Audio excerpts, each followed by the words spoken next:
जैसा आपको बताया गया कि 15 मार्च 2023 छत्तीसगढ़ के इतिहास का सबसे बड़ा आंदोलन, सबसे ऐतिहासिक आंदोलन और ऐसा आंदोलन जो गरीबों की हक की लड़ाई का आंदोलन, जो प्रधानमंत्री आवास योजना के हितग्राहियों के हक की लड़ाई का आंदोलन, और उस आंदोलन को जन जन तक पहुंचाने में कल आप लोगों की भी आप लोगों ने खूब मेहनत की, लगातार डटे रहे और कल आप लोगों को भी बहुत प्रकार की परेशानियां हुई, तकलीफ। देश के आजादी के बाद सबसे बड़ा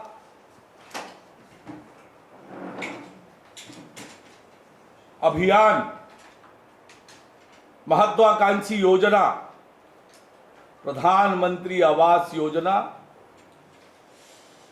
माननीय नरेंद्र मोदी जी ने बनाई, इस संकल्प के साथ कि जब देश आजादी के 75 वर्ष पूरा करे तो हर गरीब का अपना खुद का पक्का मकान हो, मकान भी ऐसा कि जिसमें शौचालय हो, रसोई गैस का कनेक्शन हो, नल के कनेक्शन हो और अपने परिवार के साथ जहां पर व्यक्ति सम्मान के साथ रह सके, ऐसी योजना बनाई। 2016 से यह योजना प्रारंभ हुई और 2011 के सर्वे सूची के आधार पर प्रधानमंत्री आवास देने का काम पूरे देश भर में चला। शुरू के 3 वर्ष जब छत्तीसगढ़ में हमारी सरकार थी, हमने 7,56,000 परिवारों को पक्का मकान बनाकर दिया। पर जब से राज्य में कांग्रेस सरकार बनी है,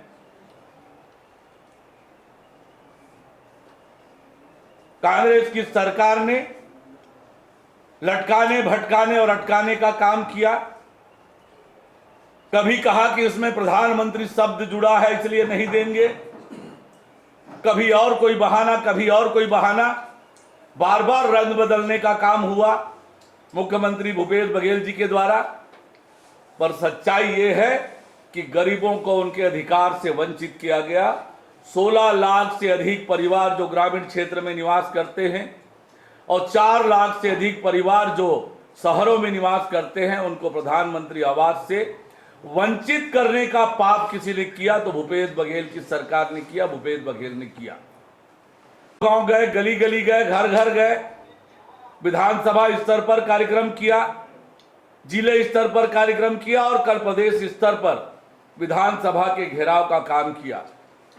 विधानसभा वो स्थल है जहां पर छत्तीसगढ़ के 2.5 करोड़ जनता के भविष्य का निर्धारण होता है, उनके भविष्य के योजनाएं तय होती है। जब सरकार ने हमारी बात नहीं सुनी तो हितग्राहियों ने विधानसभा तक जाने का निर्णय किया और कल सरकार ने जो कुछ किया उसके प्रत्यक्षदर्शी आप भी हैं, आपको भी उसके कारण तकलीफ हुई है। कल जिस प्रकार से जगह जगह पर बैरिकेड्स लगाए, अश्रु गैस के गोले छोड़े, वाटर कैनन छोड़ा, लाठियां बरसाई, ये याद दिलाता है कि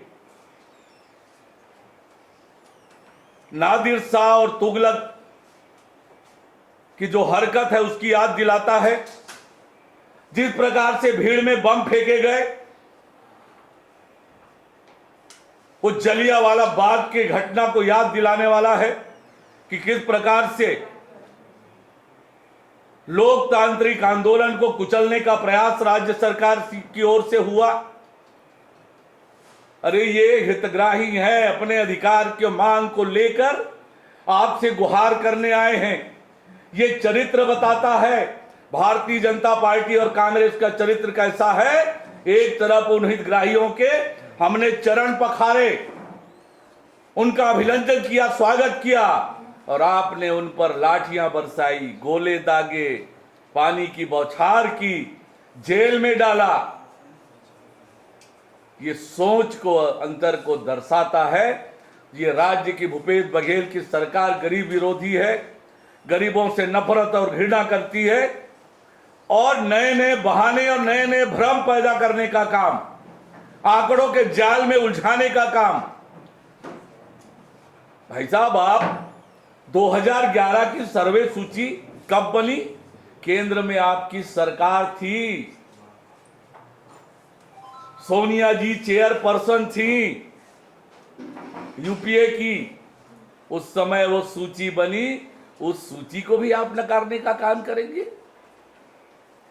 आपके ही विभाग, आपके ही सरकार के प्रमुख मंत्री नंबर 2 स्थान रखते हैं, जो उन्होंने अपने विभाग छोड़ते समय जो एक तरफ केंद्र की योजना पर आप काम नहीं करते हैं, आंकड़ों पर, सूची पर सवाल उठाते हैं। आपकी नीयत है वो सूची को पूरा कर लीजिए, आप भी सर्वे कराएं, और लोगों को मकान देना है जो आपके घोषणा पत्र में है,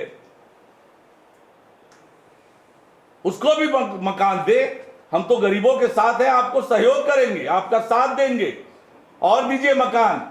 लेकिन पहले जो 2011 और 16 की सर्वे की सूची है, उसमें जो हितग्राहियों के नाम है, और जिस सूची के आधार पर पूरे देश भर में मकान मिला है, केवल पश्चिम बंगाल को छोड़कर, क्या आप ममता बनर्जी के राह पर चल रहे हैं? ये भी आप स्पष्ट कर दें। ये आपके घोषणा पत्र है जिसमें शहर और गांव के लोगों को आपने आवाज देने की बात की। 4.5 साल में एक कदम नहीं चले। 4.5 साल बाद जब हमारा आंदोलन चालू हुआ, तो आप बहाना बनाने के लिए, भ्रम फैलाने के लिए आप कह रहे हैं सर्वे करेंगे। 4.5 साल तक क्या किया आपने? अब जब आपकी सरकार की उल्टी गिनती प्रारंभ हो गई, आप फिर भ्रम फैलाने का काम कर रहे हैं, अपनी जिम्मेदारी से बचने का काम कर रहे हैं, अपनी जिम्मेदारी को दूसरे पर थोपने का काम कर रहे हैं। ये छत्तीसगढ़ की जनता देख रही है, और कल जो आगाज हुआ है, ये जनता की लड़ाई जारी रहेगी। जनता को उसका अधिकार हम दिलाकर रहेंगे, और जो कल मैंने घोषणा की है वो आज भी दोहराता हूं कि 2023 में हमारी सरकार बनेगी। हमारी सरकार के मुख्यमंत्री जो बनेंगे, मुख्यमंत्री आवास में जाने से पहले गरीबों के आवास आवंटित करने, स्वीकृत करने की फाइल में दस्तखत करेंगे, और तब मुख्यमंत्री आवास में प्रवेश करेंगे। इस बात को मैं दोहराता हूं एक बार फिर। कल के आंदोलन को जो आप सब लोगों ने समर्थन किया, आप सब लोगों ने जो कवरेज किया, उसके लिए धन्यवाद देता हूं। और आपको भी प्रशासन से तकलीफ हुई, कल आप भी भयभीत थे, आपको भी डर लग रहा था, आपने भी वो आंसू गैस के गोलों से अपने आप को बमुश्किल बचाया है। और इसलिए कल आपने देखा है ऐतिहासिक आंदोलन, छत्तीसगढ़ के इतिहास का सबसे बड़ा आंदोलन आपने अपनी आंखों से देखा है। इस सरकार की उल्टी गिनती प्रारंभ हो गई है। ये गरीब विरोधी सरकार, ये अन्यायी सरकार, ये अत्याचारी सरकार, ये तानाशाही करने वाली सरकार, ये नादिर शाह और तुगलक को याद दिलाने वाली सरकार को जनता। For more news updates, do subscribe, like, share and comment. Clipper 28